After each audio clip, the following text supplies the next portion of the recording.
like there was still some issues that were preventing me from living the full expression of who I am. And so I enrolled in I heard about a master's degree program in spiritual psychology at the University of Santa Monica, which poses these questions. Who am I? What is my life's purpose? How can I make a meaningful contribution in my world? Really, what I wanted more than anything was to just make a meaningful contribution. But what I loved about the program was that they asked the question, what would you do if you knew you couldn't fail? What if there was no such thing as failure? And you know what? There is no such thing as failure. There are only opportunities for growth. But when I asked myself that question at that time, what would you do if you knew you couldn't fail? I said, I would get my books into the world. I would get a good income doing what I like to do. I would teach. I would travel. And I would say yes to my creative process no matter what.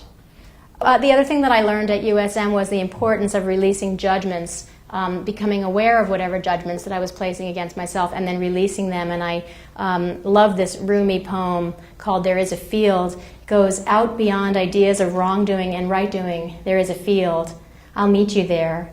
When the soul lies down in that grass, the world is too full to talk about. So I've been living these past few years in Rumi's field, or at least trying to live in Rumi's field. And when my peace is disturbed, I think, I guess I've been judging myself. I've walked out of the field. But everything that I do is informed by my past. And I guess what I've learned is that it's not what I do that matters, but how I do it. Am I leading with my head or my heart? Am I filled with love or am I filled with fear?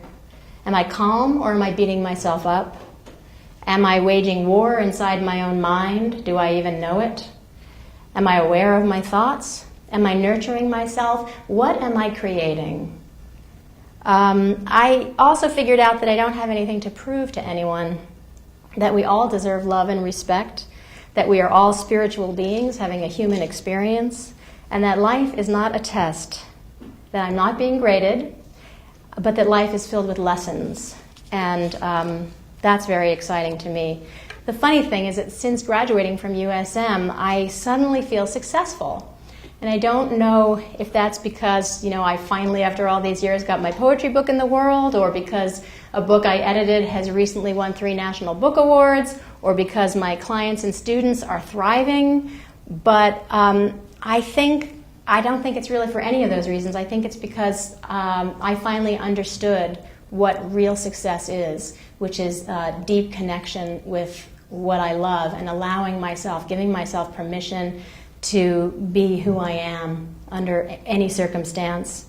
I feel like success came to me once I stopped worrying so much. Real success, once I stopped worrying so much about it, and embracing all of my life has been the secret to great joy. And I thank you for the opportunity to share my passion for creativity and consciousness with you all this week.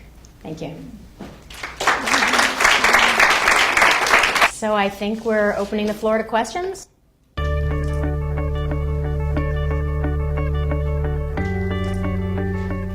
That is absolutely true. And I saw lives change dramatically. My life changed dramatically. I started out, I was sick. I was floundering. I didn't know where I was. I thought I was going to give up writing. I thought I had failed as a writer. I had all these weird ideas, but my life completely really turned my life around. And I saw it happen to many people in business, people in the arts, and it is very intense. It was 2 years of, it's actually designed for people who work, so it was once a month for the weekends, Friday night, Saturday all day from the morning till the night, Sunday all day, morning to night, and very intense experience. Really just makes you go deep inside and look at all of your assumptions and your past and what are your heartfelt dreams and why are you here and what have you come to do, and it was a wonderful, wonderful experience.